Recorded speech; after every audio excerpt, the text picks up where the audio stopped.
동국대학을 중심으로 이 백성욱 총장님의 문화예술 업적에 대해서 뭐 좀 하나 써서 발표해 주시면 좋겠다고 그런 말씀이 계셨어요. 근데 제가 내 개인 신상에 관한 얘기지만 어쩔 수 없이 말씀드려야겠네.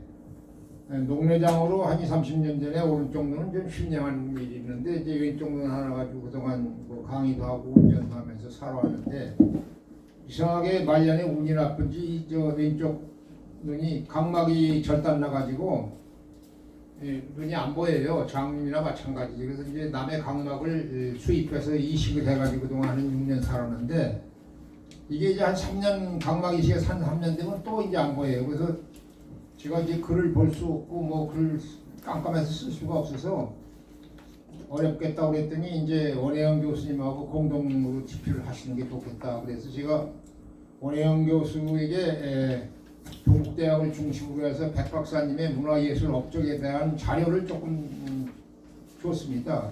그리고서 원 박사가 나보다 글을 더 잘 쓰시니까 이 발표문을 한번 써달라. 그래서 이제 준 자료는 제가 이제 지금부터 62년 전에 백성욱 총장님께서 1960년도죠. 1960년도 봄에 동국대학의 연극영화과를 창설하셨어요. 이거 꼭만 62년 전입니다. 근데 아까 이제 장한기 교수를 말씀하셨는데 그때 장한기 교수는 28살인가 젊었고 그때 이제 교수로서 주축이 된 분은 유치진 선생이 유치진 선생하고 이제 그 뒤에 유현록 영화감독이나 이제 또 이해랑 교수는 이제 합류를 한다는. 그래서 연극영화과를 중심으로 한 자료와 또 백 박사님이 이제 동국대학 총장을 8년 하시면서 선무도를 상당히 그 동국대학에서 수련하게 했어요. 뭐 참선이라는 선자에 무기라는 무자, 그러니까 여러분 소림사하면 떠오르는 게 있죠. 소림 이제 이 권 그런 그 소림사에 따라갈 수는 없지만은 이 무도를 통해서 정신 수양하고 불교를 수양하는 이런 선무도를 선무부라는 걸 만들어서 이제 선무도를 선양을 하셔서 그 가르친 일이 있고. 또 하나는 이제 백 박사님이 오늘날 동국대학의 본부의 근무는 다 백 박사님이 지으신 건데 그거 지금 90% 이상을. 근데 거기 이제 지으시면서 명진관이 동국대학이 1906년 저기 창신동에서 조그만 절 하나를 빌려가지고 명진학교라는 이름으로 개교를 합니다. 1906년에. 그래서 그 명진학교 이름을 따서 명진관이라는 그 쑥돌, 그러니까 화강으로 건물을 지어요. 근데 그것이 지금 내가 코스를 잊어버렸는데 서울시 문화재 메터가 되어 있습니다. 1950년대, 60년대를 대표하는 한국의 본격적인 건축물이라고 해가지고 백 박사님이 지으신 그 건물이 서울시 문화재가 됐어요. 그래서 그걸 중심으로 해서 몇 건 그 자료를 이제 원 교수에게 보내드리고 원 교수가 좀 수고를 하시라. 그래서 오늘 그 쓰신 내용은 원 교수가 주로 쓰시고 발표도 원 교수가 잘 해주실 겁니다. 다만 이제 제가 그 자료를 주고 뭐 이 원 교수에게 이런 걸 썼으면 좋겠다는 힌트를 뭐 주는 게 하나 이제 예술 문화의 중점이다 보니까 뭐 현재 여기서 고도로 한 말씀만 드리겠어요. 백 박사님이 동국대학교에 철학과를 세우셨어요. 1953년도에 백 박사님이 이제 동국대학 총장으로 오시는데 이게 원래 여러분 아시다시피 1906년 명진학교인데 그게 불교 강숙이에요. 그냥 강원 정도. 그냥 불교. 그래서 그 다음에 이제 중앙 불교 전문학교, 해화 전문 이런 식으로 쭉 내려오면서 불교과 하나, 불교학을 위주로 하는 학교로 이 해방 전까지 해화 전문까지 내려왔습니다. 1944년 이때 5년 44년까지. 그래서 이제 1900 해방이 되고 1953년에 이제 46년에 40년에 동국대학이 되고 1953년에 봄에 이제 저기 종합대학이 되는데 그게 그러니까 그 불교가 하나로다가 대학을 쭉 이어왔어요. 간단히 말하면. 근데 백 박사님이 되면서 총장이 되시면서 불교만 가지고는 안 된다. 그래서 이 철학과를 신설하십니다. 철학과. 그래서 불교대학의 철학과와 불교학과와 철학과 두 학과가 개설이 되면서 서로 이제 좌우익 양날개가 돼가지고 명실공히 이제 불교대학의 그 불교학의 철학이 각 말하자면 보태지죠. 이제 그것을 기반으로 해서 이제 그 후에 이제 백 박사님이 그만두신데 인도 철학과도 생기고 수영학과도 생기는데 그 점 동국대학교의 철학과를 내년에 이제 철학과 개설한 게 70년대예요. 1954년도니까 그거를 이제 빼놨습니다. 그냥 참고로 한 말씀 드립니다. 그러면 이제 발표는 원 교수님이 아주 잘해 주실 겁니다. 원 교수님이 인물도 좋으시고 글도 잘 쓰시고 발표도 잘하세요. 그만 끝내겠습니다. 네, 수고하셨습니다. 우리 송재훈 교수님 늘 언제 들어도 시원시원하시고 그냥 말씀 논리가 명쾌하십니다. 그럼 이어서 우리 오래영 선생님께서 곡에 대해서 세부적인 걸 발제를 해주시겠습니다. 경청해 주시기 바랍니다. 네, 안녕하세요. 원영입니다. 여기 여러 교수님들한테 제가 너무 많은 것을 배우고 있습니다. 저는 사실 초기 불교 전공이라 그 외국 학문에 굉장히 경도되었다고 할까? 그래서 가라사대 철학으로 좀 크게 해주세요. 많이 그 공부를 해왔지만 최근 들어서 근현대 인물에 대해서 상당히 많은 관심을 가지고 있고요. 백성우 연구원에서 백성우 선생님을 제가 객관적으로 볼 때 불교라기보다는 철학자가 더 맞는 것 같습니다. 그 의미를 제가 막연하게 느꼈는데 지금 막 바로 송지훈 교수님께서 철학가를 신설하셨다는 말을 듣고 제가 그 의미를 이제 좀 궁금했고 그랬던 의미를 좀 더 잘 알게 되었습니다. 그리고 제가 이 논문을 많이 도움을 받고 이제 논문을 쓰는 게 학자들은 연구자들은 공부가 참 많이 됩니다. 그리고 특히 이제 뭐 학회를 가던가 제가 또 여러 대학을 다녔지만 학회를 가던가 이게 학교의 그 정원, 그러니까 학교의 그 캠퍼스를 보면은 그 학교의 그 뭐랄까 아카데믹한 그 정신 뭐 이런 걸 좀 느끼는 것 같아요. 뭐 서울대, 연대, 고대, 뭐 동국대, 뭐 경희대, 뭐 각각의 학교마다 제가 이렇게 느끼는 게 이렇게 좀 다 다른 것 같습니다. 동국대 같은 경우는 제가 처음에 그 석사를 들어갔을 때 접했을 때 뭐 비탈길이고 오르막이었지만 또 놀랍게도 그 건물이 앞에서 보면 1층인데 뒤로 가면 2층이에요. 그 건물의 그 뭐랄까 놀라운 구조 그런 게 참 그 초반에 처음 그 건물을 봤을 때 굉장히 놀라웠습니다. 근데 이제 백성우 박사가 백성우 총장님이 그 건물을 지었다고 했을 때 이게 뭔가 여러 가지가 이렇게 이제 의문이 사실상 풀렸다고 할 수 있습니다. 이제 철학자이면서 그다음에 여기 여러 선생님들은 백성우 선생님의 제자이기 때문에 도인으로서 굉장히 강조를 하고 계시지만 전 아무래도 한참 후반대인 연구자로 볼 때 객관적으로 볼 때 도인이기보다는 새 속에 있는 그 보살 정신으로서 그 새 속에 일반 범인들의 그 세계를 더 잘 아는 분이 아닌가 이렇게 생각이 됩니다. 건물이 그 앞뒤에서 1층 뒤로 가면 2층인 것처럼 속세와 진제가 그 양면에 동정처럼 있는 것처럼 그 건물의 구조도 그렇고요. 성무도도 송재현 선생님이 말씀하신 성무도도 선과 그 무 그런 것들이 이렇게 속재와 진제의 양면을 다 두고 섭렵한 건물이고 그분의 그 철학 정신이 거기에 있다고 볼 수 있습니다.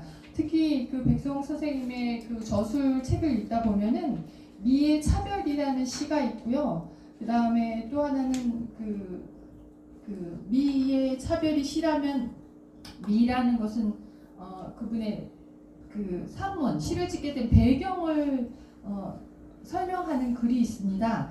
근데 이 미의 차별이 시인데 제가 시를 잠시 읽어보겠습니다.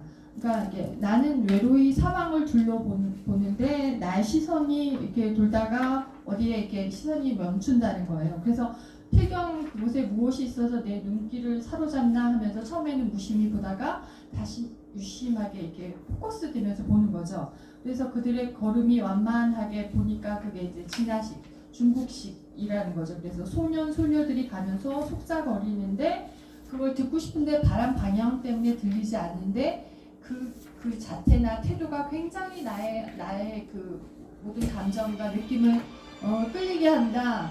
이렇게 얘기를 하고 있습니다. 그 다음에 시간이 이렇게 불식이 되면서 그들 걸음 나무 틈 사이에 그가 없어져 갈 때 내가 이렇게 뒤를 돌아보니까 그 바람의 그 향내가 전해오는데 내가 굉장히 흥분돼서 집에 가서도 밤에 잠을 못 자고 그 모습이 굉장히 떠오른다. 그러면서 그런 시를 그 미의 차별이라는 시를 짓고 그 시가 왜 짓게 되었나 봤더니 이제 그 백성욱 선생님이 상하이 거리에 그 최신식 문화를 접할 때 그 중국의 상하이는 굉장히 문화가 발달되어 있는데 전족을 하던 과거에 여성과는 대비적으로 하이를 신고 굉장히 신식 여성이 굉장히 멋진 여성이 이렇게 걸어가고 있을 때 띄우뚱거리지도 않고 잘 걷는 그런 모습, 그 다음에 그 화려한 그 모습을 보고 아, 저 사람이 배우가 아닐까 이렇게 생각이 들면서 가만히 보니까 배우는 아니지만 굉장히 외모가 출중하다 이렇게 보면서 그의 산문에 그 배우라는 그 용어를 쓰면서 그 얼마나 그 미가 사람의 마음을 흥분하고 흔들리게 하는가.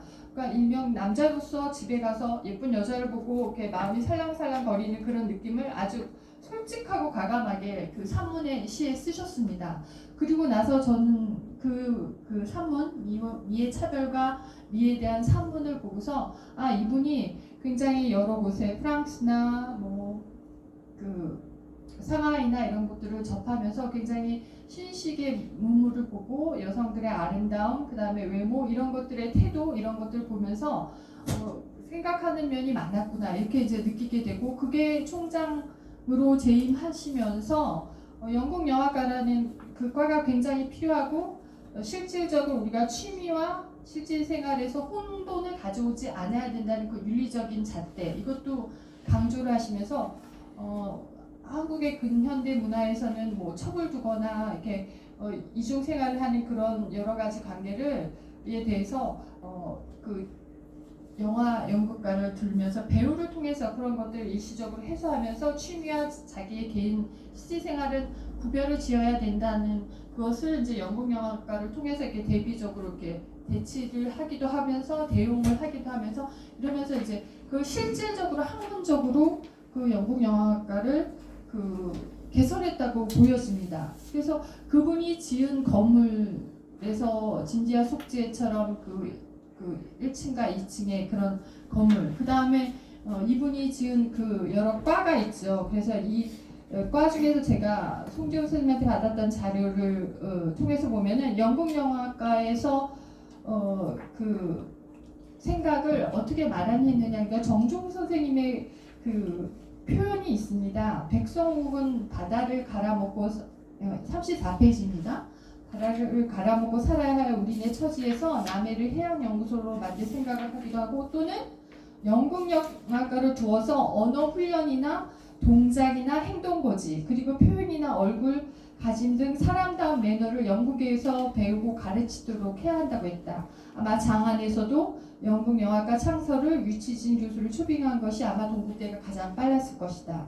그래서 일상생활과 거리가 멀 뿐만 아니라 신문이나 사람과의 접촉도 빈번하지 않은 듯 보였지만 어쩌면 이 같은 영국의 그 생활화와 행동화까지 생각이 미치는 기미들을 속속들이 파헤칠 수 있는 것을 백성욱이 얘기한 걸 보면 놀랍지 않을 수 없다. 이렇게 보면서 그 정종 선생님이 백성욱 총장이 영국 영화과 신설한 것을 얘기를 들어서 이렇게 하고 계십니다.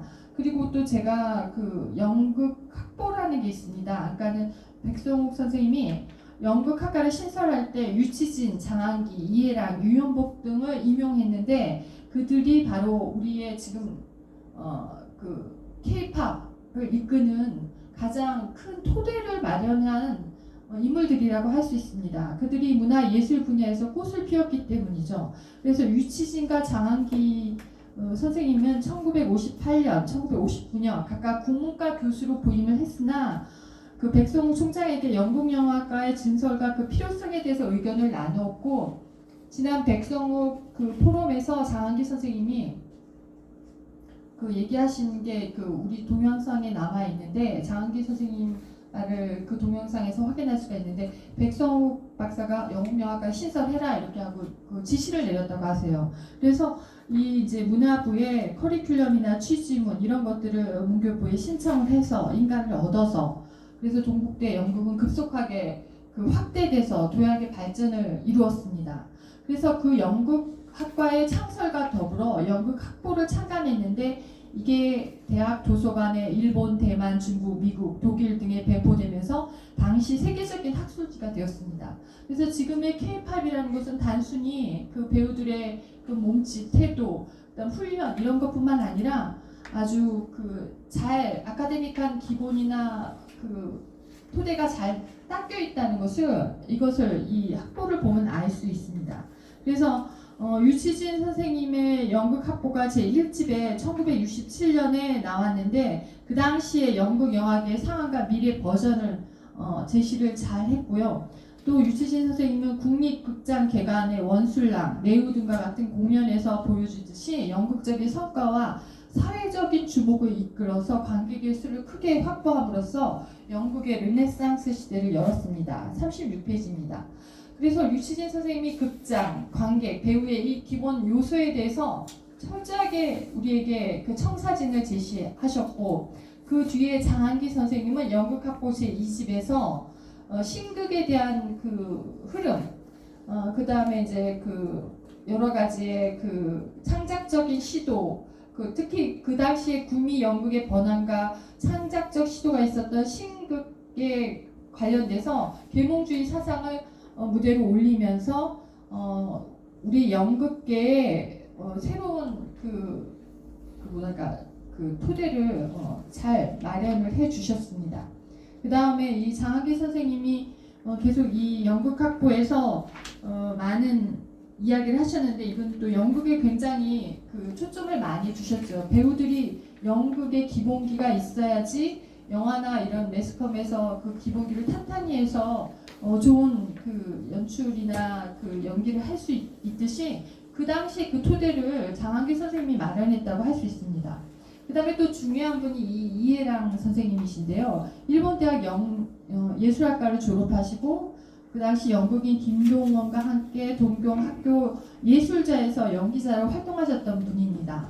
귀국 후에 극예술연구회의 후신인 극연자와 보역, 현대극장을 창립하고 활동하셨고요. 연극 이론과 극단 연극을 전개해서 연기 생활과 연출을 계속하시면서 1951년 최초로 햄릿을 연출하시고 동국대학교 연극과 교수로서 1981년 정년까지 후학들을 지도하고 예총 회장을 역임하시고 국회의원까지 활동하셨습니다.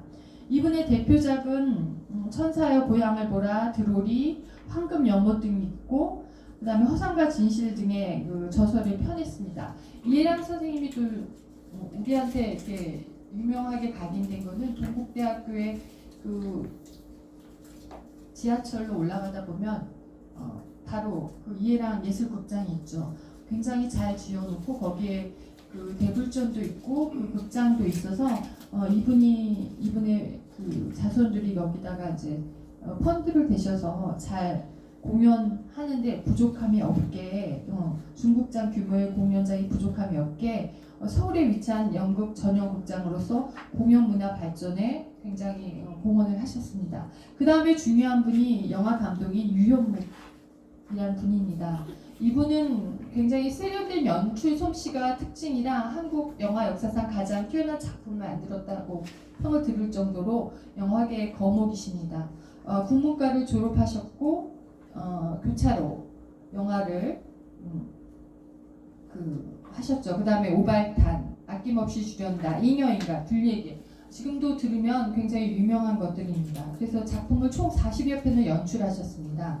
그래서 그냥 단순하게 연출한 게 아니라 시대상 그 1997년에 있었던 그 이상한 가족의 아픔, 남북 분단의 고통, 부패한 그 자유당 말기의 그 상황 이런 것들을 아주 잘 이야기를 하셨고 연극 학보를 또 발간을 하시는데 그 영화 학보를 별도로 상간하시다 합치면서 더욱 그 연극 학보의 그 저널이 더 유명하게 된 그 기반을 마련하셨습니다.